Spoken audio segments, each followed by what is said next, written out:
So my sophomore year of high school was the first time that I really struggled in my math class. It was Algebra 2, and for whatever reason, I was just having a really hard time. Like, I didn't understand the lessons the first time they were presented. I couldn't do the homework on my own when I went home, and I wasn't doing that well on like the tests and stuff. So I was pretty shaken up by that. Before that, I'd always been like a good math student, like getting a lot of praise from my teachers, getting good grades and stuff. So this was kind of a shock for me at the start of my sophomore year.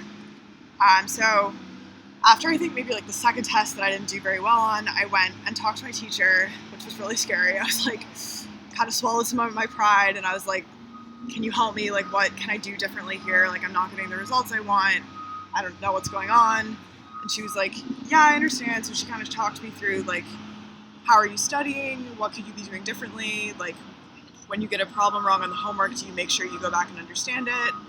And, like, honestly, the answer to that was no. Like, I didn't do that all the time because in the past, I hadn't had to do that. You know, success had been easier for me. And sort of as a side note, like, as I was leaving, I was like, okay, like, we have a plan now. And sort of just as a side note, she asked me, oh, and, like, do you work with your partner? Because in our class, we all had partners that we sat with for a few months at a time, and we were supposed to, like, do the class work with them, kind of. And I ended up not being able to sit with any of my friends that I knew from, like, the other years in school. I was sitting with this girl named Sherry, who was a year younger than me, pretty quiet, and from my perspective at least, I thought she was way smarter than me, and, like, she always finished the group work, like, so fast, and I just, like, always felt really awkward about, like, trying to ask her for help or anything, because I thought I would just, like, hold her back. So I told my teacher, I was like, well, no, I don't work with Sherry because she's way smarter than me, and, like, it would be embarrassing. And my teacher was like, well, Jodie, like, you know, part of being a math student is, like, taking advantage of the resources you have. Like, go to the extra help hours, talk to Sherry. Like, your peers are resources too. So I started talking to Sherry during class, and it was, like, kind of scary at first because we were, like, doing an activity and she was, like, writing on her own. And I was like, wait, like, how are you going about this? Like, where did you start?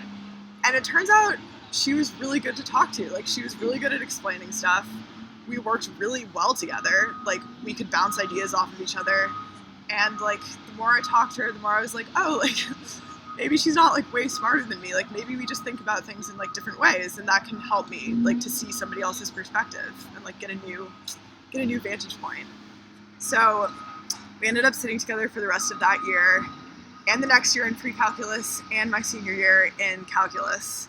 And she was, like, one of my best friends in high school, like, just totally my math buddy all 3 years. And when I got to college, I, like, really missed her because I missed having those, like, good discussions with her. And I think it was just an experience that really showed me, like, how valuable your peers can be and how important it is to talk things through with other people and not feel like you have to do it all on your own.